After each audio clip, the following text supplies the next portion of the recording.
ओम साई राम मित्रों। आज का ब्लॉग मेरा ये है कि सबसे पहले तो लोग ये कमेंट जो करते हैं कि मैं बाबा की भक्ति कैसे करूं।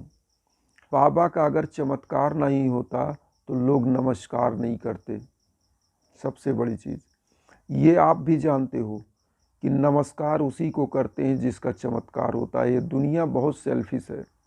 उसी ईश्वर को मानते हैं जो चमत्कार करता है, उसे ही ईश्वर मानते हैं।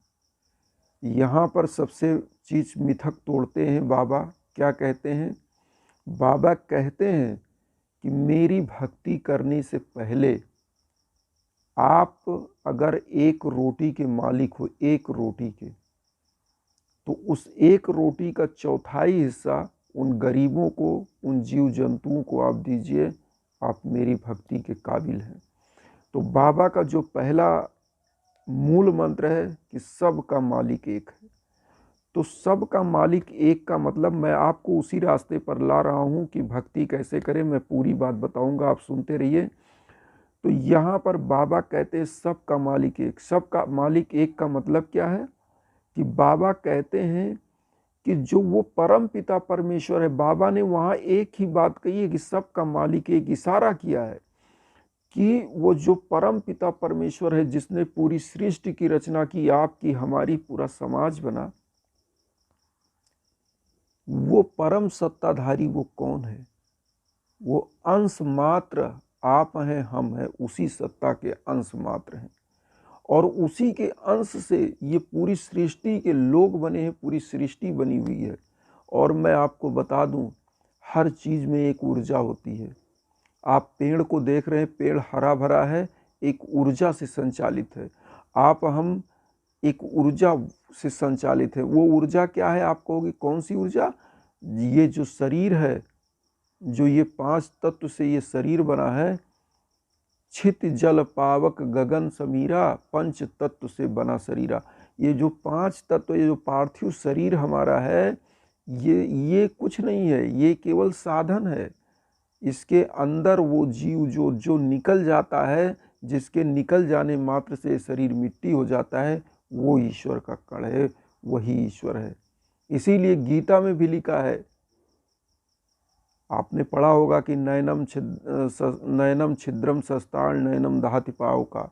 मतलब जिसको शस्त्र काट नहीं सकते और जिसको आग जला नहीं सकती, वो आत्मा क्या है? आत्मा अजर अमर है। वही आत्मा है जो अविनाशी है, जिसमें कोई चीज़ लिप्त नहीं हो सकती, वो निर्लिप्त होती है, रहती आपके अंदर है। आप कोई चीज़ गलत करने जाते हो, जो अंदर से बताती है कि ये गलत है। तो कहने का मतलब, साईं वही चीज़ को कहते हैं कि सबका मालिक एक है। तो साईं बाबा जो कहते हैं कि सबका मालिक एक है, वहाँ यही चीज़ है कि समस्त जो हमारे इस धरा पर हमारे भाई बहन बंधु, वो कोई भी हो, अमीरी गरीबी का ठप्पा तो आप लगाते हो, हम लगाते हो। जो भौतिकतावादी, ये पैसा है, ये रुपया है, ये गाड़ी है, ये बंगला है, ये आप जानते हो। लेकिन वास्तव में देखा जाए, ये कुछ मायने नहीं रखता। जाना सबको है। मैं मित्रों एक चीज़, थोड़ा सा आप लोगों का समय और लूँगा।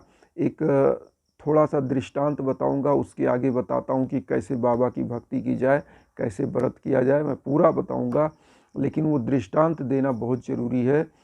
मित्रों मैं बताऊं कि मेरे सेकंड नंबर जो माता जी थी, मेरी दूसरे मतलब सेकंड नंबर पिताजी की जो पत्नी थी, मेरी सेकंड नंबर की माता जी, उनका डेथ हुआ।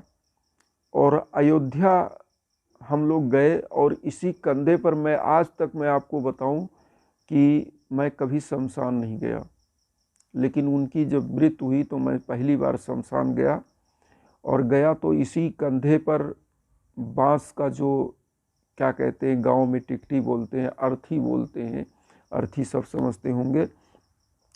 तो इस कंधे पर मेरे वो बांस है, और उन पीछे उनकी लाश उस पर रखी हुई है। और मैं चलता जा रहा हूँ, और ये रात के लगभग 3, ढाई 3 बजे की बात बता रहा हूँ, मिडनाइट की बात।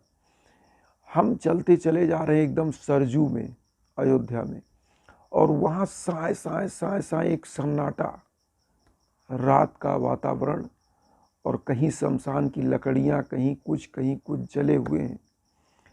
जब हम लोग वहाँ पहुँचे तो ये हुआ कि भाई अर्थी यहाँ उतारना नहीं, अर्थी फाइनली वहीं उतरेगी। कंधा बदल सकते हैं अगर आप बदलना चाहें, लेकिन मैंने नहीं बदला, मैं सरजू में लेके चलता रहा। और जब हम वहाँ पहुँचे तो मैं आपसे बताऊं कि एक अजीब प्रकार का सन्नाटा। और जब हम वहाँ पहुँचे तो देखे कि रखने के बाद चिता पे, वो मतलब चिता पे उनकी अर्थी रखने के बाद मुझे एक चीज़ का एहसास हुआ कि अभी तो ये शरीर दिख रही है, अभी 5 मिनट के बाद वो शरीर नहीं दिखेगी। और कुछ देर बाद पंडित जी मंत्र पढ़े और सब चीज़ हुआ। लोग अपना जो भी होता है परिक्रमा करके जो आग देने वाले होते हैं वो हांडी गिराते हैं, वो सब हुआ। और उसके बाद चिता में आग लग गई। मुश्किल से मुश्किल 1 घंटे के अंदर चिता जल के समाप्त। और उस घाट पे मतलब सभी लोग मिल कर के, घाट भी धुलना पड़ता है जलाने के बाद, मैं पहली बार वहाँ देखा।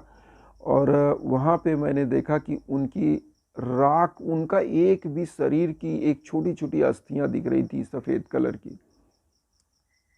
वो भी उसी नदी में हम लोग, मतलब जब हो जाता है तो घाट साफ करना चाहिए, हम लोगों ने घाट साफ कर दिया।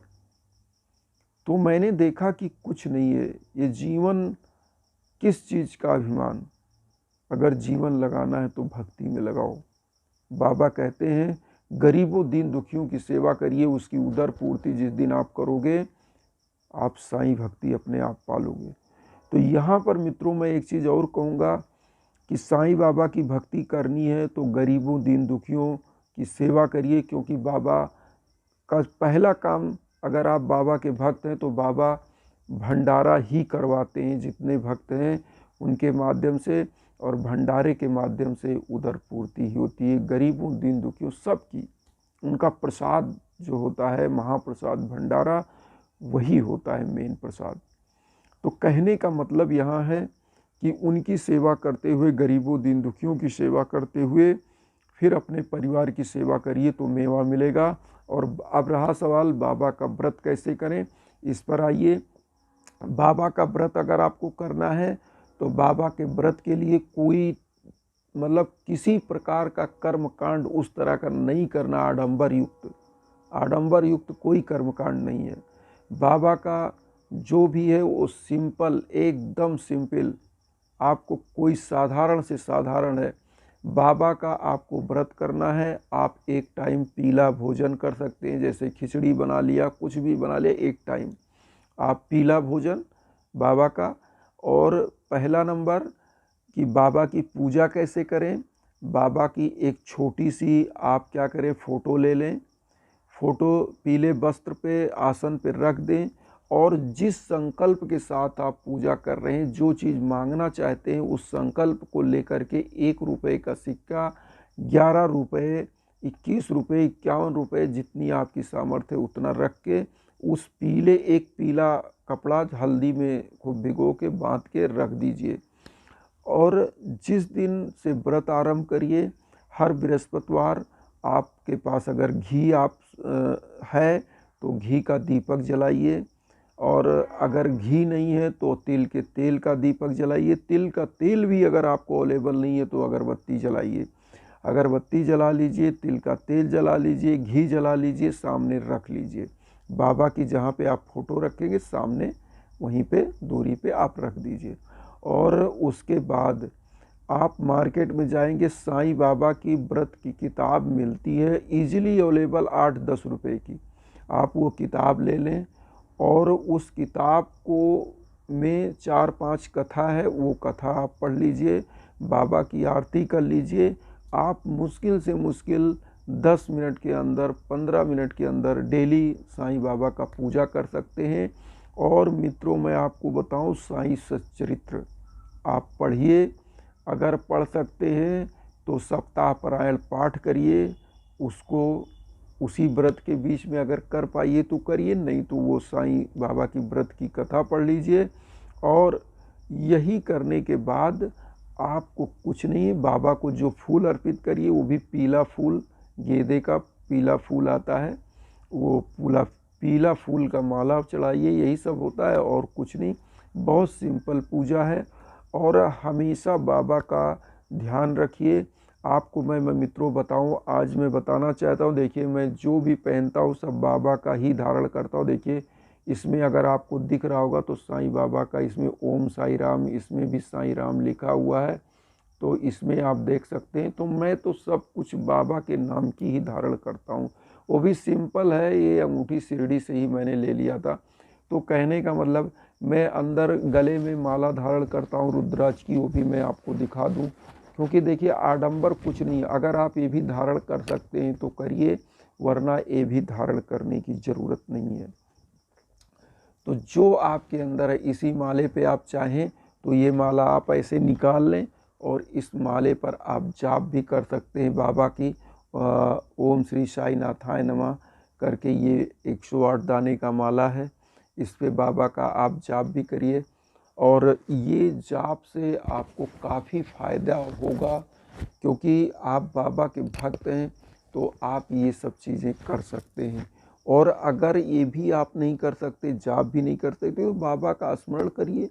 और मैं आपको बता दूं मित्रों कि मैं जहाँ सोता हूँ, आपको मैं बिलीव नहीं होगा कि मेरे पास ये जहाँ पे मैं हूँ तो बहुत बड़ा कमरा नहीं है, और मेरे पास बड़ा उस तरह का यहाँ फ़ोटो नहीं है, चूँकि घर पे जहाँ मम्मी पापा लोग रहते हैं वहाँ पे बहुत बड़ा पोस्टर है आदमकद, वहाँ पे परमानेंट मेरे यहाँ दोनों टाइम बाबा का भोग लगता है, लोग प्रसाद ग्रहण करते हैं।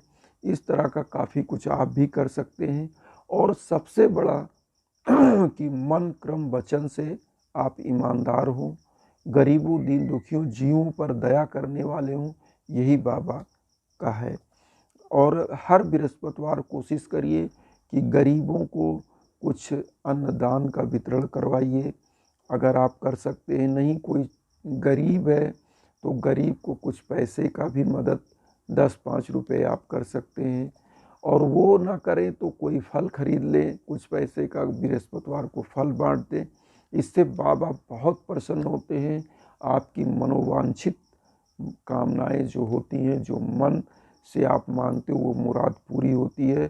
और साईं बाबा का तो आप जानते ही हैं कि जो 11 वचन हैं, मैं तो हरदम वही बोलता हूँ कि जो शिरडी में आएगा आपत दूर भगाएगा, चढ़े समाधि की सीढ़ी पर, पैर तले दुख की पीढ़ी पर, त्याग शरीर चला जाऊंगा, भक्त हेतु दौड़ा आऊँगा, मन में रखना दृढ़ विश्वास, करे समाधि पूरी आस, मुझे सदा जीवित ही जानो, अनुभव करो सत्य पहचानो, मेरी शरण आ खाली जाए, हो तो कोई मुझे बताए, जैसा भाव रहा जिस जन का, वैसा रूप हुआ मेरे मन का, भार तुम्हारा मुझ पर होगा, वचन न मेरा झूठा होगा, असहायता लो भरपूर, जो मांगा हुआ नहीं है दूर, मुझ में लीन वचन मन काया, उसका ऋण ना कभी चुकाया, धन्य धन्य वह भक्त अनन्य, मेरी शरण तज लय जिसे नान। तो ये बाबा का 11 वचन है। सोचिए, ये बाबा ने एक शपथ करके कहा है कि आप आस्था के साथ अगर लगे हैं तो निश्चित आपकी मनोकामना पूरी होगी। ये अभय पाठक कहते हैं, ये मेरे साईं का वचन है, और साईं पर श्रद्धा होगी तो हर मनोकामना आपकी पूरी होगी। इसी के साथ सच्चिदानंद सद्गुरु साईनाथ महाराज की जय। ओम साई राम। जय हिंद, जय भारत।